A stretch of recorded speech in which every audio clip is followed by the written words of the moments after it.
Bom dia, irmãos. Tá ligado aqui? Tá, né? Obrigado. Eu sou o Luca, faço parte aqui da liderança da Urbana.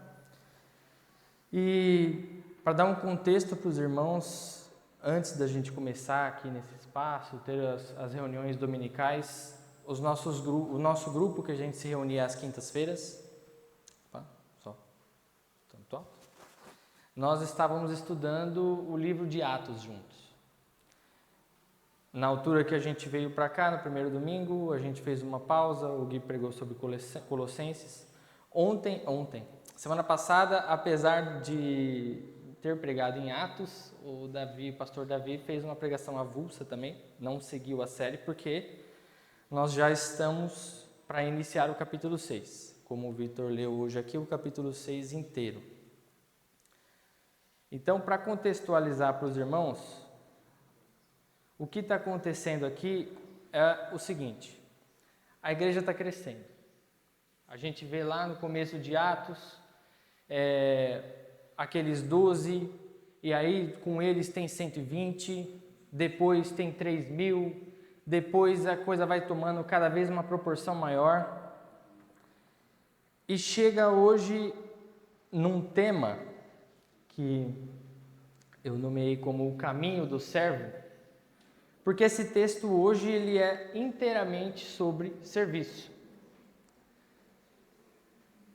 A tensão desse tema, serviço, hoje a gente consegue ver em várias esferas. Por exemplo, serviço fora da igreja, ele é muitas vezes visto, né, no nosso cotidiano, no nosso dia a dia, como alguma coisa inferior, ou algo que é cansativo, ou que é reservado para aqueles que têm menos. Quando você pensa em alguém que você imagina que é uma pessoa muito trabalhadora, o que vem geralmente na nossa mente? Talvez uma pessoa mais simples, uma pessoa que precisa correr atrás de forma mais intensa e com um esforço maior para conseguir algum tipo de resultado. Dentro da igreja, o serviço também é visto como, ou tratado como um degrau, ou uma tarefa para aqueles que têm na verdade, para aqueles menos capacitados, para algumas coisas mais específicas. Então você pensa o seguinte: quem trabalha mais dentro da igreja, geralmente? É aquela pessoa que tem que correr para arrumar as cadeiras, para limpar o chão, para ver se está tudo certo com os banheiros, se tem papel higiênico. Então, essa ideia do servir como algo onde exige esforço, exige muita disposição, nós trazemos isso como um sinônimo de simplesmente fazer coisas. Alguém que serve muito é alguém que faz muitas coisas. Essa é a tensão do tema. Se precisar, eu falo mais alto, a gente desliga aqui. Não, desligar fica ruim, quem não pega nessa transmissão depois. Bom, vou tentar não oscilar muito a voz, então, para não dar esses picos. Então, terminamos aqui com essa tensão do termo, a expressão serviço, que é realmente algo que acontece muito hoje em dia. Mas, à luz do Evangelho, como é que a gente pode chegar numa conclusão? Se a gente pode chegar numa conclusão? Podemos. Serviço de nenhuma forma é alguma coisa que se coloca num grau de rebaixamento. Servir à luz do Evangelho é uma vocação. O maior exemplo que nós temos de serviço é simplesmente a pessoa de Jesus Cristo, que serviu até a cruz. Marcos 10:45 vai dizer, né, que ele serviu até a morte de cruz. Ele deu a vida, ele entregou a sua vida em resgate de muitos. Ele é o nosso padrão de serviço. Então, de nenhuma forma, nós, enquanto cristãos, podemos sequer olhar para o serviço como alguma coisa que seja diferente disso, de uma vocação.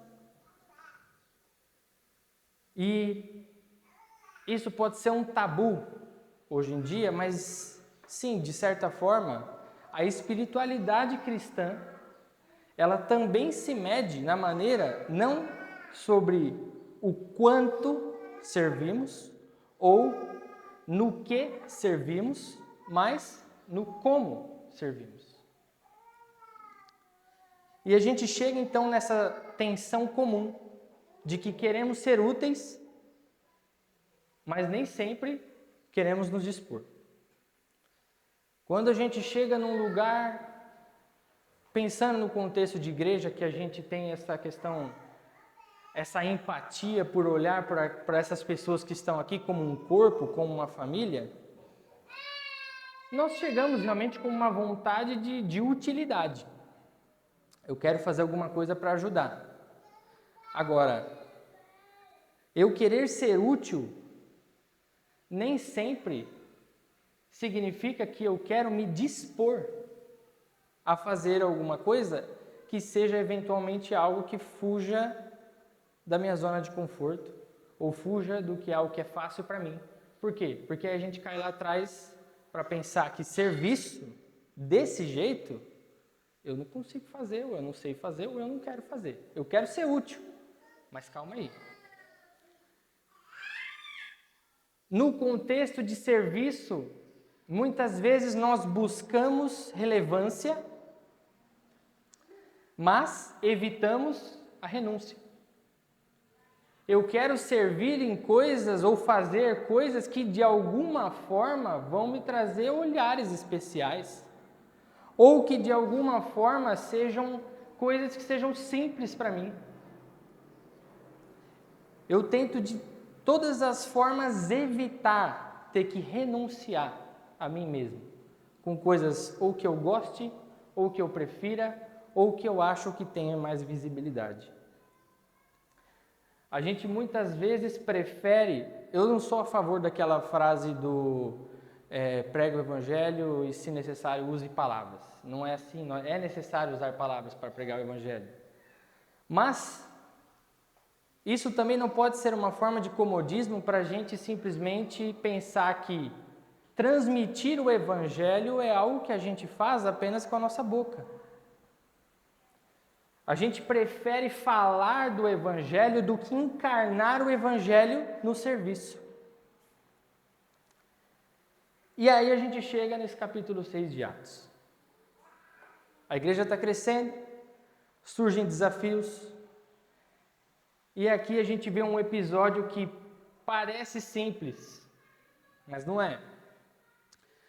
Versículo 1 diz: ora, naqueles dias, multiplicando-se o número dos discípulos, houve murmuração dos helenistas contra os hebreus, porque as viúvas deles estavam sendo esquecidas na distribuição diária. Esse problema das viúvas dos helenistas estarem sendo esquecidas é algo extremamente central e necessário para a gente conseguir entender a demanda e a necessidade de olhar para o serviço como uma vocação de fato e não simplesmente como uma forma de remendar dificuldades do nosso dia a dia. Se torna uma oportunidade para revelar a sabedoria do Espírito, o valor do serviço e o caminho de quem segue a Cristo.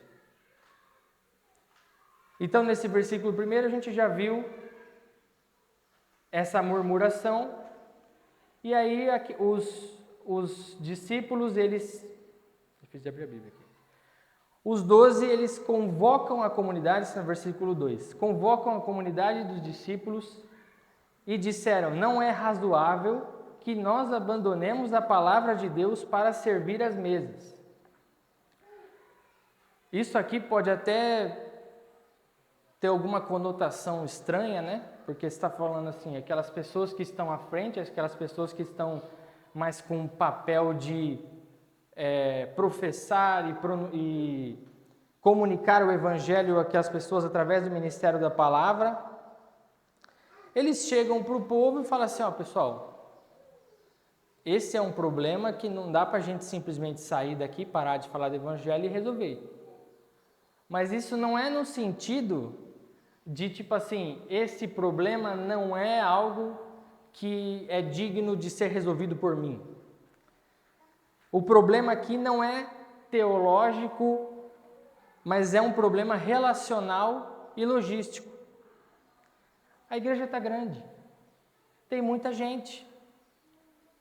Não era nem questão de algum tipo de intenção no coração que fosse ruim por aquelas pessoas, né? Os helenistas, no caso, eram os judeus de fala grega. Então você imagina o seguinte: as viúvas dessas pessoas estavam sendo esquecidas na distribuição diária. Isso muitas vezes é uma falha, é um erro, só que não é porque eles estavam mal intencionados ou porque eles não queriam simplesmente ligar para aquelas pessoas que não eram do seu círculo mais fechado de judeus de fala hebraica ou aramaica.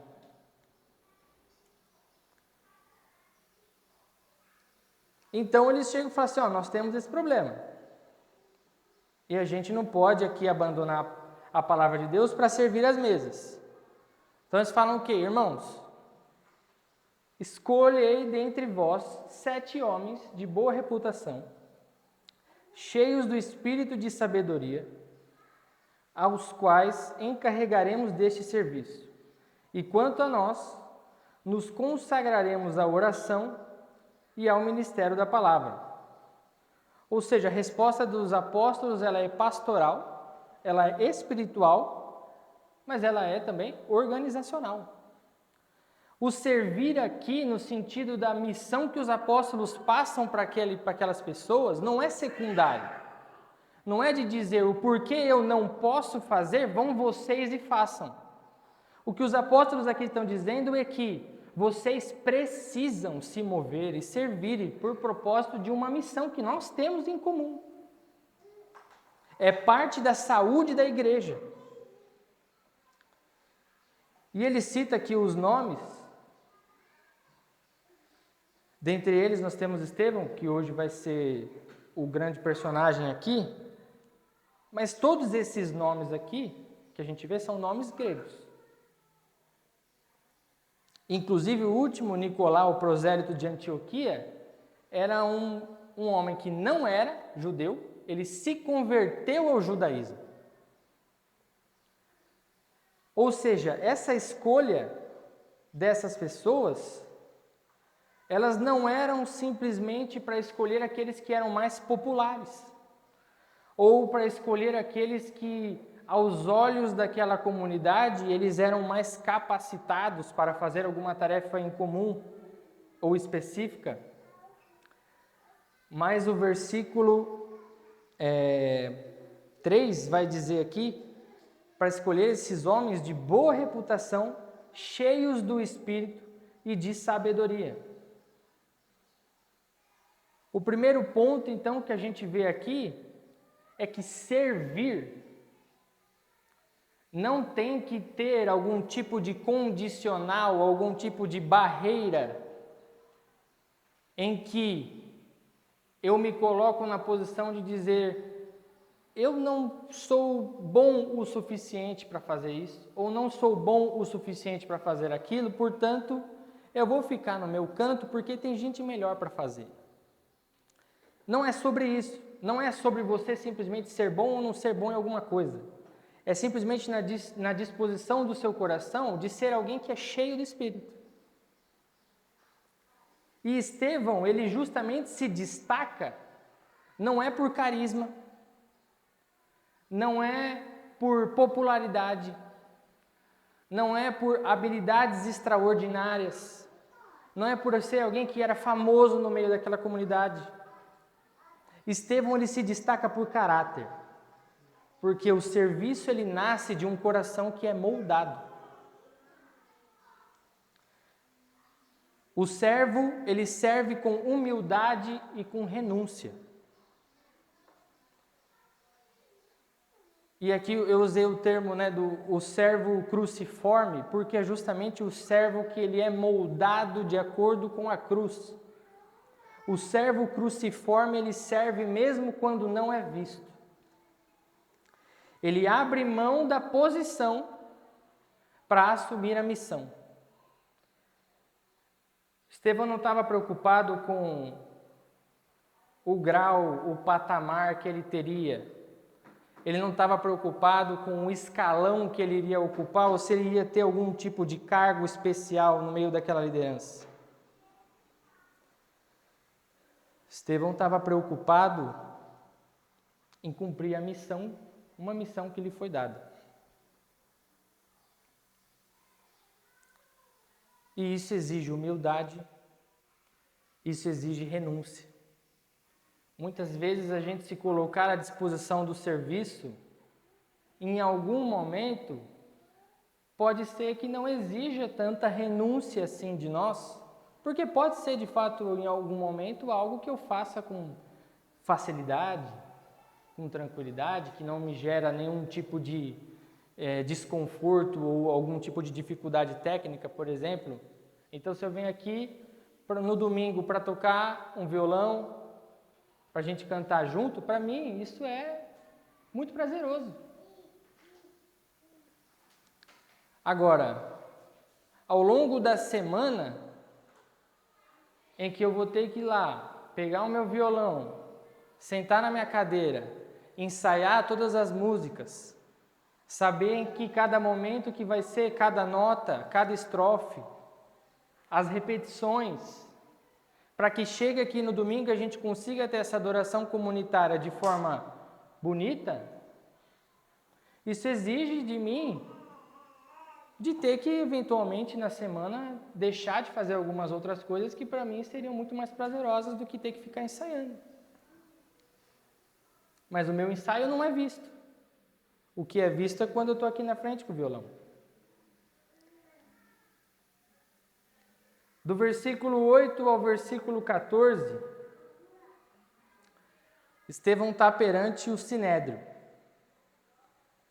E a apresentação que o versículo 8 dá para nós é que Estevão, cheio de graça e poder, fazia prodígios e grandes sinais entre o povo.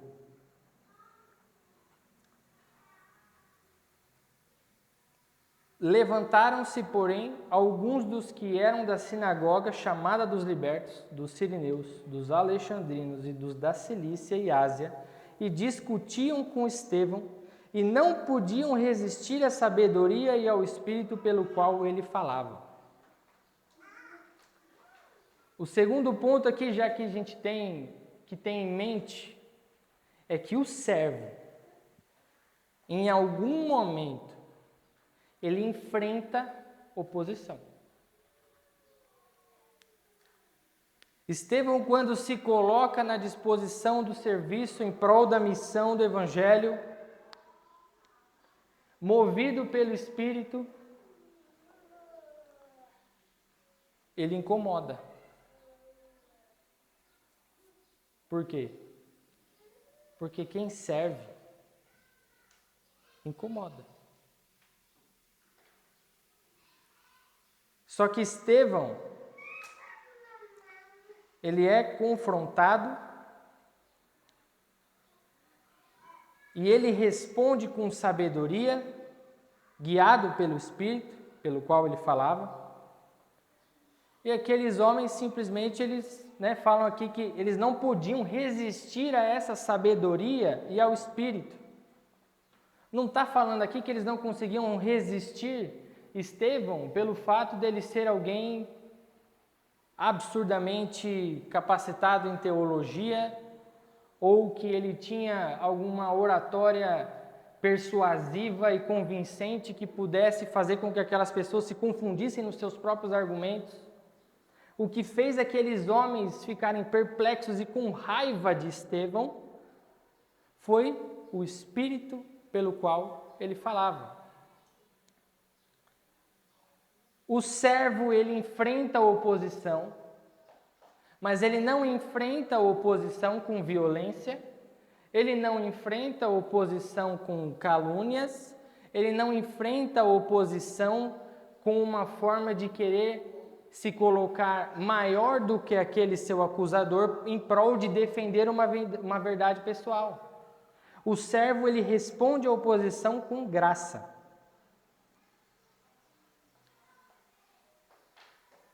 Vai dizer aqui no versículo 11 que depois deles se verem que a gente não vai conseguir rebater esse cara, não. Eles subordinaram homens para que eles dissessem: temos ouvido este homem proferir blasfêmias contra Moisés e contra Deus. Sublevaram o povo, os anciãos e os escribas, e investindo, o arrebataram, levando-o ao sinédrio. Apresentaram testemunhas falsas que depuseram: este homem não cessa de falar contra o lugar santo e contra a lei. Porque o temos ouvido dizer que esse Jesus, o Nazareno, destruirá este lugar e mudará os costumes que Moisés nos deu. Isso não parece familiar? De um servo que genuinamente se coloca em prol da missão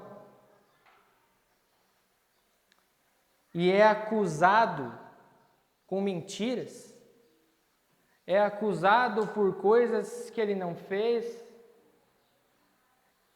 é humilhado, é levado perante uma autoridade dizendo falso testemunho. Não é semelhante a uma história de alguém chamado Jesus?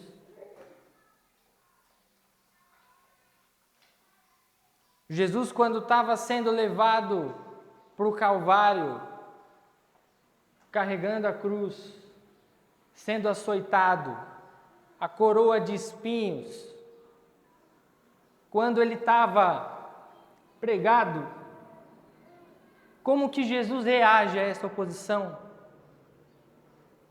Ele diz: Pai, perdoa-os. Estevão aqui, ele está apontando para Cristo. Ele não se defende com orgulho, ele não se defende com violência, ele não coloca a Bíblia debaixo do braço e diz: se Deus é por nós, quem será contra nós? Ou maior é o que está em mim do que o que está no mundo. Tudo posso naquele que me fortalece. Não é assim que Estevão se comporta. Isso é justamente porque o caminho da cruz não promete segurança, mas fidelidade. Quem serve a Cristo cedo ou tarde enfrenta resistência. A única diferença, ou a maior, é como que você responde a essa resistência. Quando o mundo te coloca contra a parede, quando o mundo aponta para você coisas que você faz ou que você não faz, como que você responde a isso?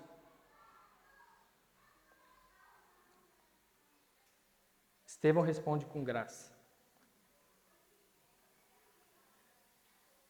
E no versículo 15, diz que todos os que estavam assentados no sinédrio, fitando os olhos em Estevão, viram o seu rosto como se fosse de anjo. O terceiro ponto,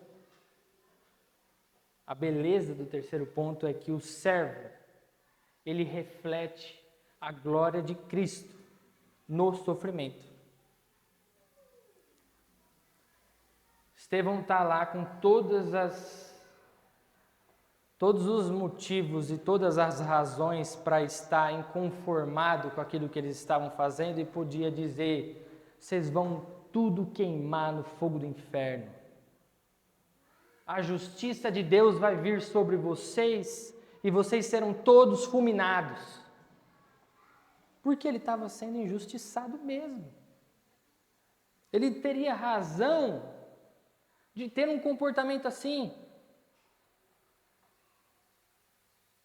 E não é isso que a gente faz.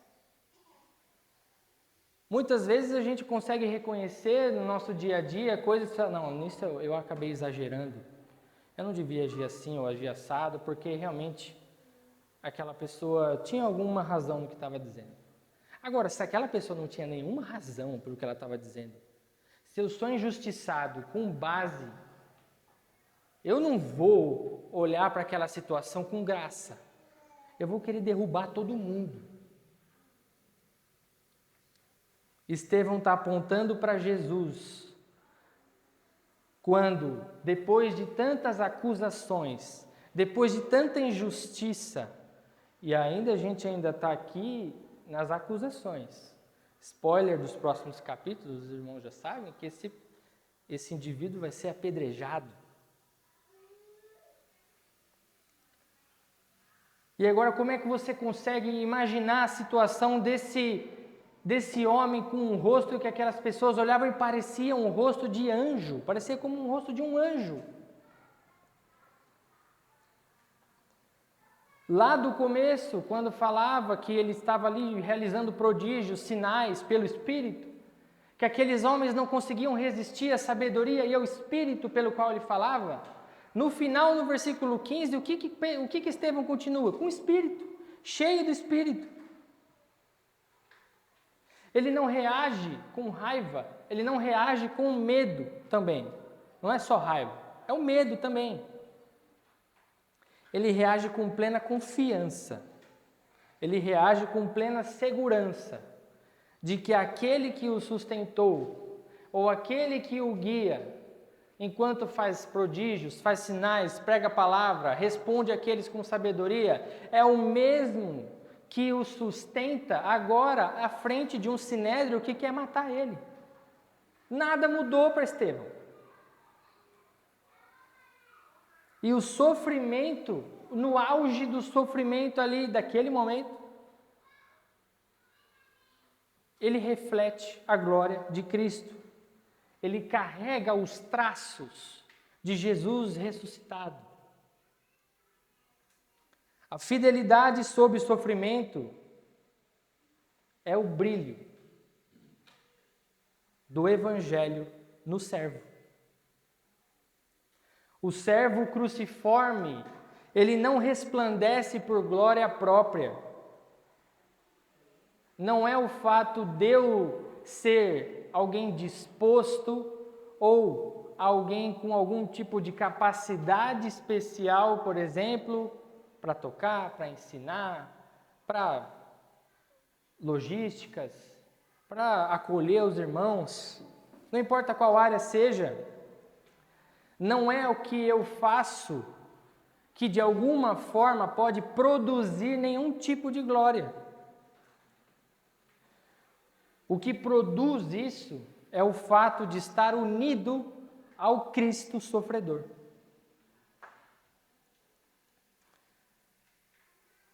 Portanto, irmãos, já falei várias vezes isso aqui, mas é realmente a intenção desse sermão de dizer que Estevão ele aponta para Jesus em cada detalhe. Ele serve como Jesus, ele fala como Jesus, ele sofre como Jesus e ele brilha como quem esteve com Jesus. Mas isso não significa, então, que devemos tomar Jesus simplesmente como exemplo, porque Jesus ele é muito mais do que o nosso exemplo. Jesus ele é fundamento do nosso serviço. Ele é o servo de Isaías 53, moído, obediente, rejeitado, humilhado. É ele que diz que não veio para ser servido, mas para nos servir com sua vida e sua morte. E é agora ele que nos chama para segui-lo. Não com discursos bonitos, não com nenhum tipo de uma simples relevância no meio das pessoas em que de alguma forma eu sou reconhecido na minha comunidade por algo que eu faça. Mas ele nos chama a segui-lo com uma vida de renúncia, uma vida de entrega, uma vida que tem em sua forma a cruz. E meus irmãos, isso é muito importante. Porque muitos querem ser usados por Deus. A gente, quando acorda, a gente tem aquele momento mais de, nossa Senhor, obrigado por esse dia que se inicia. ou então quando a gente vai para algum tipo de acontecimento, ou nosso trabalho, que seja, constantemente nós colocamos nas nossas orações: Senhor, me usa. Senhor, me usa. Senhor, me usa. Agora, mais do que querer simplesmente ser usado por Deus, nós precisamos nos dispor a ser moldados por Ele.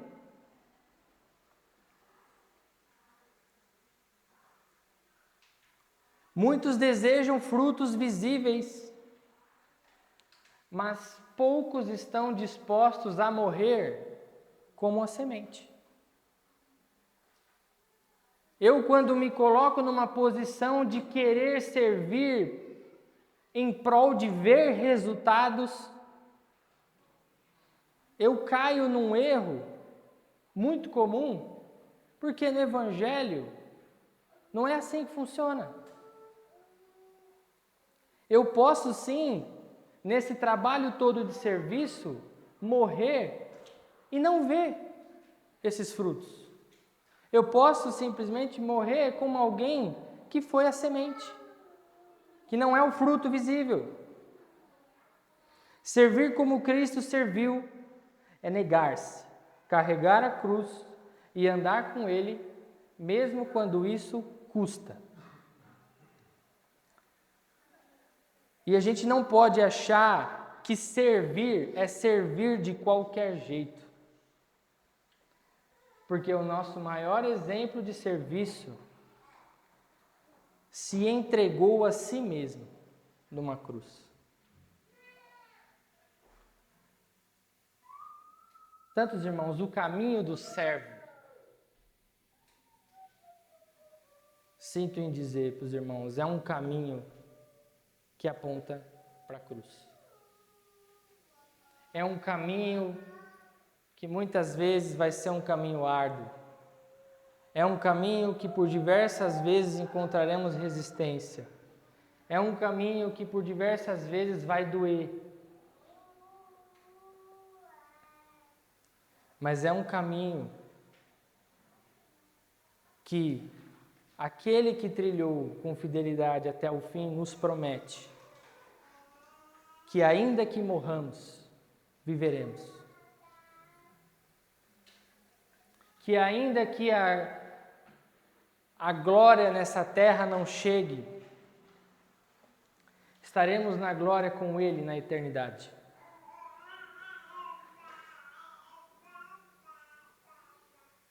Portanto, não vamos mais olhar para o serviço, não vamos mais olhar com um ato de servir como simplesmente algo que a gente possa fazer para ajudar ou um favor.